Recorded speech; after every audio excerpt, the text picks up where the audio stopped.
नमस्कार दोस्तों, स्वागत है एक बार फिर से आपका मेरे YouTube चैनल स्कूल मैथमेटिक्स में। दोस्तों, इस समय हम 2025 के बोर्ड एग्ज़ाम के क्वेश्चन पेपर को सॉल्व कर रहे हैं और उस क्वेश्चन पेपर का कोड है 65/1/1। तो लास्ट वीडियो में मैंने क्वेश्चन नंबर 7 तक को कवर कर लिया था और आज के इस वीडियो में हम उसके आगे मतलब क्वेश्चन नंबर 8 और उसके आगे के क्वेश्चंस को डिस्कस करेंगे। तो चलिए दोस्तों शुरू करते हैं।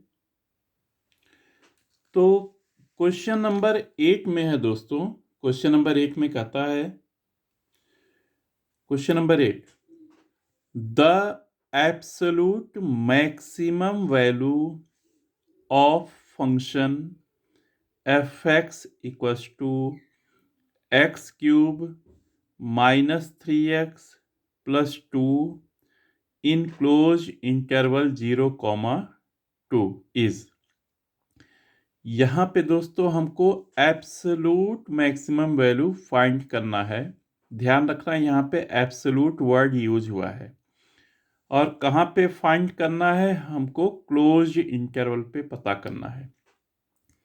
इसके लिए हम क्या करते हैं कि सबसे पहले क्रिटिकल पॉइंट्स निकालते हैं। क्रिटिकल पॉइंट्स का मतलब जहाँ पे फंक्शन का डेरिवेटिव, फर्स्ट ऑर्डर डेरिवेटिव 0 हो जाए।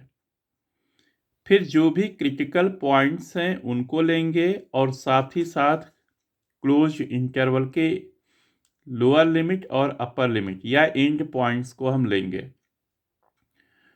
इन सब की जो वैल्यूज है उस पे फंक्शन की वैल्यू निकालेंगे। एक्स की जो भी वैल्यूज आई है, क्रिटिकल पॉइंट्स और ये एंड पॉइंट्स, इनको लेकर हम सब पे हम f की वैल्यू निकालेंगे। तो जो भी वैल्यू मैक्सिमम, सबसे उन वैल्यूज में जो सबसे मैक्सिमम होगा वही इसका एब्सोल्यूट मैक्सिमम वैल्यू होगा और जो वैल्यू सबसे कम आएगी वो एब्सोल्यूट मिनिमम वैल्यू होगी। तो यहाँ बात एब्सोल्यूट मैक्सिमम का है, तो चलिए इसको करते हैं हम। तो दोस्तों देखिए, मैंने यहाँ पे पहले से नोट कर लिया है जो रूल मैंने आपको बताया था, थोड़ा सा उसी को हम पहले डिस्कस करेंगे। देखिए यहाँ पे एब्सोल्यूट मैक्सिमम की बात की गई है। मान लीजिए कोई फंक्शन है y equals to f x और कहाँ पे डिफाइन किया गया है, क्लोज इंटरवल ए बी। तो इसका वर्किंग रूल क्या होता है कि सबसे पहले हम f को डिफ्रेंशिएट करेंगे या y को x के रिस्पेक्ट में डिफ्रेंशिएट करेंगे। जैसे यहाँ पे डिफ्रेंशिएट करके आ गया f डैश x।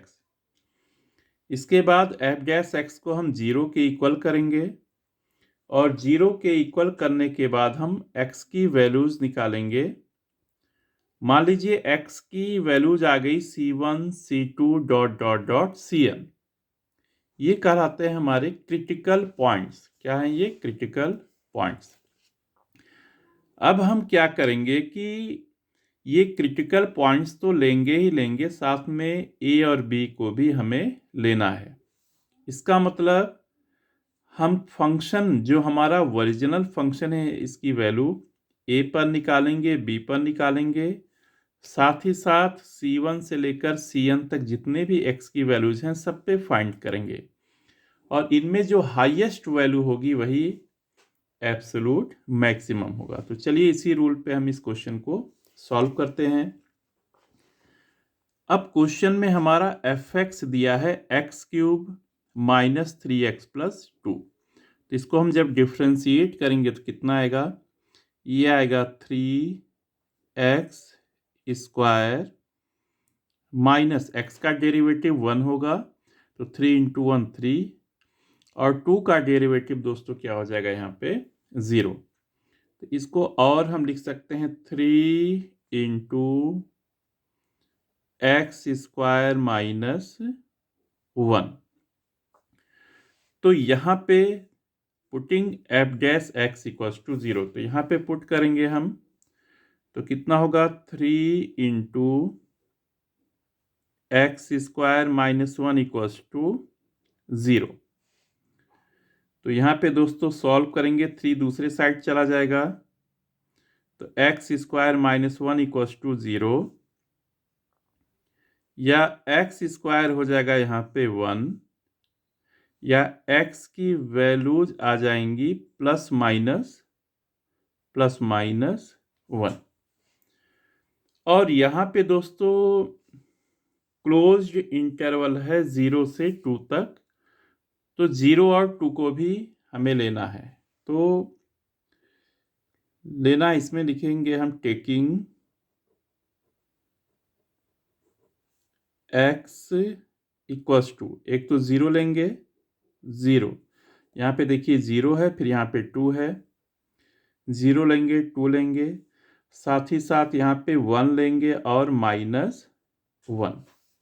अब हम इन x की जो वैल्यूज आई हैं इस पे हम यहाँ पे fx है इसको फाइंड करेंगे, मतलब f0 को फाइंड करेंगे, f2 को फाइंड करेंगे, f1 को फाइंड करेंगे और f ऑफ माइनस 1 को फाइंड करेंगे। तो चलिए मैं आपको एक पे दिखाता हूँ फाइंड करके, 0 पे 0। अब यहाँ पे आप x की जगह 0 रख दीजिए, तो क्या हो जाएगा 0 क्यूब माइनस 3 इंटू 0 प्लस 2। अब ये तो 0 हुआ, ये तो 0 हुआ, बचेगा केवल 2। तो यहाँ पे दोस्तों 0 पे वैल्यू आ जाएगी 2। ऐसे ही दोस्तों हम निकालते हैं 2 पे, 1 पे और माइनस 1 पे। तो मैंने यहाँ पे देखिए वैल्यूज को फाइंड कर लिया है। 0 पे तो मैंने दिखाया ही आपको कैसे यहाँ पे वैल्यू निकालना है, 2 आ गया है। ऐसे ही 2 के लिए क्या होगा, यहाँ पे x को हम 2 रख देंगे, कहाँ पे रखना है हमें, x cube minus 3x plus 2। तो 2 क्यूब माइनस 3 इंटू 2 प्लस 2। तो देखिए दोस्तों यहाँ पे 2 क्यूब माइनस 3 इंटू 2 प्लस 2, ये हमने सॉल्व किया तो कितना आ गया 4।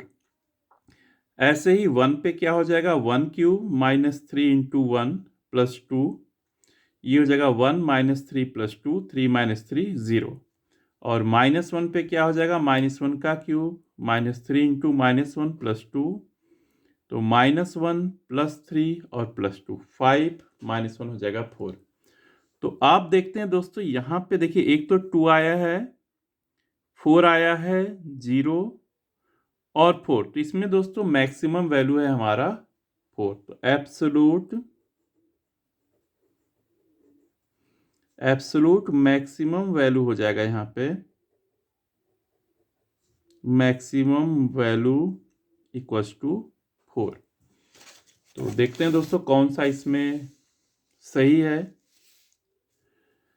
यहाँ देखिए सी वाला पार्ट हमारा सही है, ए आया है 0, बी आया है 2 और डी आया है यहाँ पे 5 और सी आया है 4। तो आंसर हो जाएगा दोस्तों सी।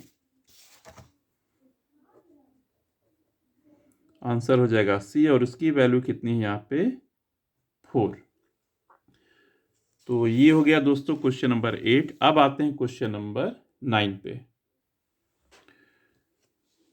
क्वेश्चन नंबर 9 में देखिए क्या है, एक मैट्रिक्स ए दिया है, ये आपको दिख रहा होगा, इसका ऑर्डर है 3x3 row by column. B है दोस्तों कॉलम मैट्रिक्स, इसका ऑर्डर है 3x1, क्योंकि कितने रोज हैं यहाँ पे 1 2 3 और 1 कॉलम, 3x1। सी मैट्रिक्स है, इसमें एक रो है और 3 कॉलम, तो इसका ऑर्डर है 1/3। कहता है which of the following is defined, only A B, only A C, only B A, all A B A C B A. देखिए all A B A C B A, तो क्या इन तीनों में से केवल एक ही डिफाइंड होगा या 3 के तीनों ही डिफाइंड होंगे। तो पहली चीज दोस्तों, दो मैट्रिसेस को अगर हम मल्टीप्लाई करें तो इनका मल्टीप्लिकेशन पॉसिबल कब होता है, मतलब डिफाइंड कब होता है। इसके लिए कंडीशन होता है कि जैसे अगर हम ए बी को मल्टीप्लाई कर रहे हैं तो ए के जो नंबर ऑफ कॉलम्स हैं और बी के नंबर ऑफ रोज हैं वो दोनों क्या होने चाहिए, सेम, तभी मल्टीप्लिकेशन पॉसिबल है। तो चलिए दोस्तों हम चेक करते हैं इसमें, और मैं मैट्रिक्स को लिखने की बजाय केवल इनके ऑर्डर्स को नोट करूंगा। जैसे ए का ऑर्डर है 3/3, बी का ऑर्डर है 3/1 और सी का ऑर्डर है 1/3। तो चलिए करते हैं इसमें। तो दोस्तों देखिए यहाँ पे मैंने थोड़ा सा कॉन्सेप्ट के लिए भी यहाँ लिख रखा है पहले से। जैसे मान लीजिए X मैट्रिक्स है और इसका ऑर्डर है m/n, Y मैट्रिक्स है, इसका ऑर्डर है p/q। तो X और Y का मल्टीप्लिकेशन मतलब XY कब डिफाइंड होगा?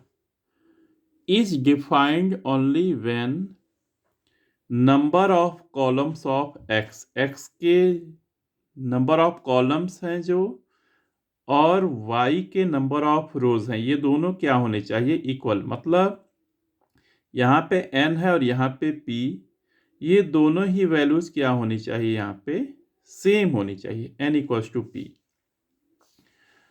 अब देखिए यहाँ पे a का ऑर्डर है 3/3, b का ऑर्डर है 3/1 और c का ऑर्डर है 1/3। तो AB, AC और BA इन्हीं तीनों की बात की गई है दोस्तों। तो चलिए करते हैं हम इसमें। देखिए AB की अगर बात की जाए तो यहाँ पे देखिए, यहाँ पे लास्ट में 3 है, नंबर ऑफ कॉलम्स कितने हैं? 3। और यहाँ पे B में नंबर ऑफ रोज कितने हैं? 3, यानी कि AB पॉसिबल है। तो इसको लिख सकते हैं यस, AB पॉसिबल है। अब AC की बात आएगी तो AC में देखिए नंबर ऑफ कॉलम्स कितना है? 3, और C में नंबर ऑफ रोज है 1। तो 3 और 1 डिफरेंट नंबर्स हो गए, यानी कि क्या होना चाहिए? N और P इक्वल होना चाहिए। यहाँ पे 3 है और यहाँ पे 1 है, इसका मतलब नो, ये पॉसिबल ही नहीं है। ऐसे ही अगर हम BA की बात करें, जैसे B का ऑर्डर कितना है? 3/1 और A का ऑर्डर है 3/3। तो 1 और 3 तो डिफरेंट नंबर्स हो गए, इसका मतलब BA भी पॉसिबल नहीं है। तो हमारा एक ही इसमें पॉसिबल आया, A इंटू B। तो देखते हैं दोस्तों कौन सा ऑप्शन सही है। इसमें दोस्तों पहला है ओनली AB कह रहा है, बाकी AC नहीं है, BA नहीं है, और तीनों तो हो ही नहीं सकते। तो हमारा आंसर हो जाएगा दोस्तों A, ओनली AB। तो ये हो गया दोस्तों ओनली AB। अब आते हैं दोस्तों नेक्स्ट क्वेश्चन नंबर 10 पर। देखते हैं दोस्तों क्या कह रहा है 10 में। 10 में कहता है कि if integration of 2 to the power 1/x divided by x square dx equals to k into 2 to the power 1/x plus c, then k is equal to। दोस्तों इस फंक्शन को अगर हम इंटीग्रेट करें तो ये पूरा मिलता है प्लस कांस्टेंट। तो एंटी डेरिवेटिव का रूल होता है दोस्तों कि अगर हम इसको डिफ्रेंशिएट करेंगे तो ये हमें मिलना चाहिए, बाकी सी एलिमिनेट हो जाता है, गायब हो जाता है। तो यही कॉन्सेप्ट हम यूज करेंगे और के की वैल्यू को फाइंड करेंगे। तो चलिए करते हैं दोस्तों इसमें। तो यहाँ पे मैंने कुछ पॉइंट्स नोट कर रखा है, यही चीज देखिए। ये पूरा हमारा क्वेश्चन हो गया, ये चीज गिवन है। देखिए वही जो मैं कह रहा हूं कि अगर gx को हम इंटीग्रेट करते हैं अगर x के रिस्पेक्ट में, और इसका इंटीग्रेशन आता है fx प्लस सी, तो अगर हम fx को डिफ्रेंशिएट करेंगे तो ये आएगा gx, इसमें फिर कांस्टेंट गायब हो जाता है। तो f को अगर हम डिफ्रेंशिएट करेंगे तो आना चाहिए g। अब अगर आप देखें f की जगह क्या है यहाँ पे, तो f की जगह है k into 2 to the power 1/x। तो यहाँ पे हम डिफ्रेंशिएट करेंगे दोस्तों, डी डी एक्स ऑफ के into 2 to the power 1/x। और आना कितना चाहिए? ये वाली वैल्यू आनी चाहिए, मतलब 2 to the power 1/x divided by x square. ये मैंने यहाँ पे लिख रखा है। तो चलिए दोस्तों यहाँ पे इसको डिफ्रेंशिएट करते हैं। अब k तो कांस्टेंट है, k into d x of 2 to the power 1/x और ये हो जाएगा 2⁴ का स्क्वायर। तो सबसे पहले दोस्तों यहाँ देखिए 2⁴ है, तो एक फॉर्मूला होता है, आपने 11th क्लास में पढ़ा होगा, ddx ऑफ a⁴x। ये कांस्टेंट है, पावर वेरिएबल है, तो ये होगा a⁴x into log a base e। ये फॉर्मूला होता है। तो यही फॉर्मूला अगर हम यहाँ पे अप्लाई करेंगे दोस्तों, तो ये जगह k इंटू 2⁴x, ये हो जाएगा log 2 बेस e। लिख सकते हो आप, नहीं भी लिखोगे तो कोई प्रॉब्लम नहीं, ये हो जाएगा।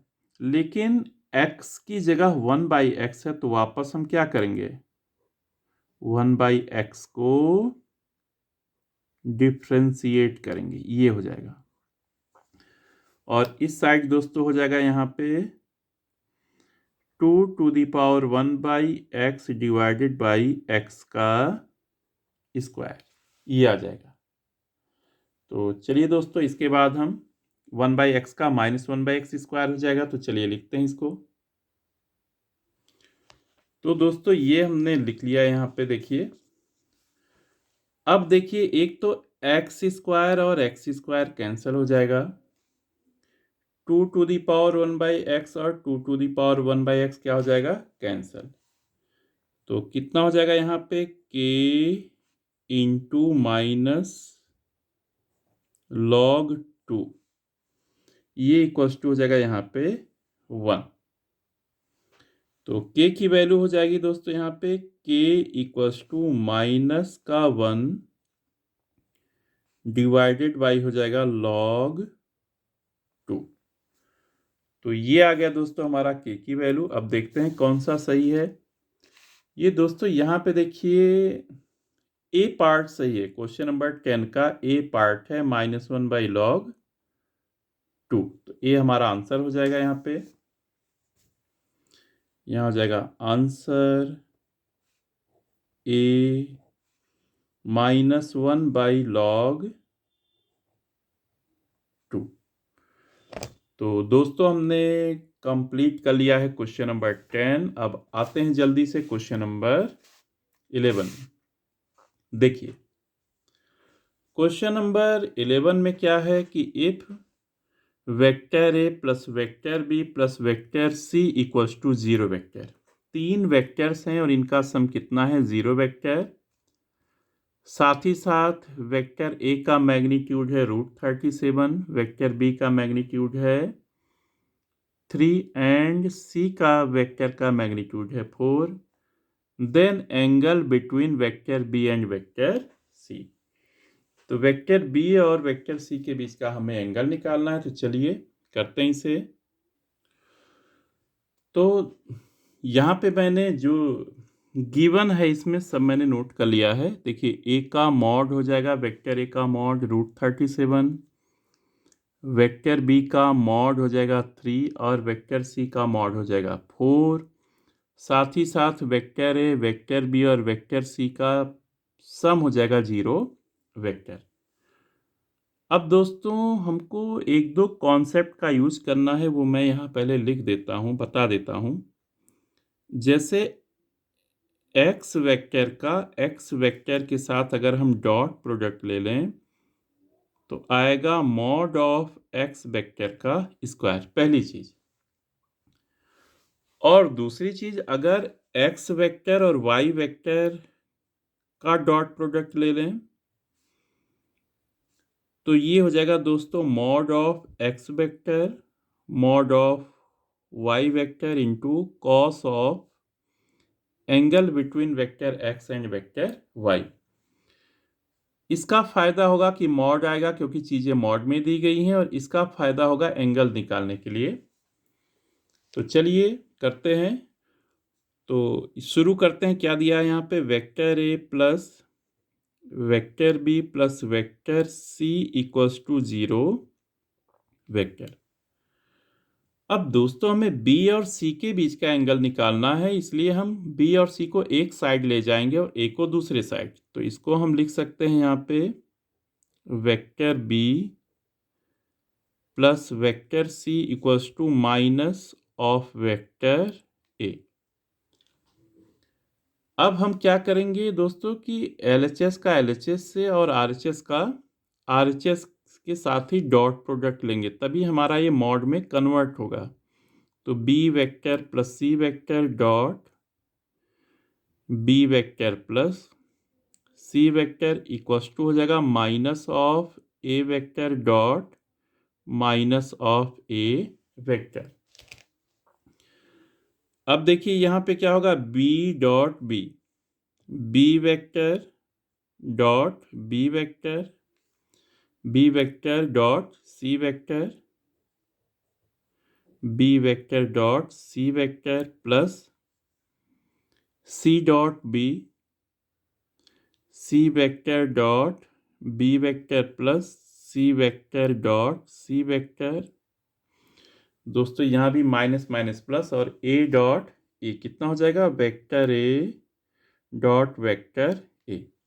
अब दोस्तों हम यहाँ पे ये कॉन्सेप्ट यूज करेंगे कि x डॉट x कितना होता है, मॉड x का स्क्वायर। तो देखिए कितना हो जाएगा, ये हो जाएगा मॉड ऑफ वेक्टर b का स्क्वायर प्लस, अब b डॉट सी और c डॉट b इक्वल होता है तो ये हो जाएगा 2b वेक्टर डॉट सी वेक्टर, c डॉट c दोस्तों c वेक्टर डॉट सी वेक्टर हो जाएगा मॉड c का स्क्वायर, और a डॉट a दोस्तों हो जाएगा मॉड a वेक्टर का स्क्वायर। तो चलिए अब हम इसमें वैल्यूज रख लेते हैं। देखिए मॉड बी दिया है 3, आप देखिएगा यहाँ पे मॉड बी की वैल्यू कितनी है 3, तो ये हो जाएगा 3 का स्क्वायर प्लस ये हो जाएगा बी डॉट सी हो जाएगा 2 mod of vector b mod of vector c cos theta plus mod c है यहाँ पे 4, तो ये हो जाएगा 4 का स्क्वायर, और मॉड ऑफ वेक्टर कितना है, √37 का स्क्वायर, √37 का स्क्वायर। अब देखिए दोस्तों इसमें क्या होगा, 3 का स्क्वायर 9 प्लस 2 इंटू यहाँ भी वैल्यू रख देंगे 3 इंटू 4 कॉस थीटा प्लस 4 का स्क्वायर हो जाएगा 16 इक्वल्स टू हो जाएगा यहाँ पे 37। अब यहाँ पे दोस्तों हो जाएगा 9 प्लस 16 हो जाएगा 25 प्लस 2 3 जा 6 6 4 जा 24 कॉस थीटा इक्वल्स टू 37। यहाँ पे दोस्तों 25 को हम दूसरे साइड में ले जाएंगे तो कितना हो जाएगा 24 cos theta equals to 37 minus 25, और यहाँ से हो जाएगा 24 कॉस थीटा, 37 में से 25 को माइनस करेंगे तो 7 माइनस 5 हो जाएगा 2, 3 माइनस 2 हो जाएगा यहाँ पे 1। तो दोस्तों यहाँ पे कॉस थीटा हो जाएगा 12/24, और ये दोस्तों आएगा कट के 1/2। तो कॉस थीटा आ गया 1/2, और कॉस थीटा 1/2 होता है दोस्तों कहाँ पे, 60 डिग्री पे, और अगर पाई की बात करें तो कितना हो जाएगा पाई/3। तो देखते हैं दोस्तों इसमें कौन सा आंसर सही है।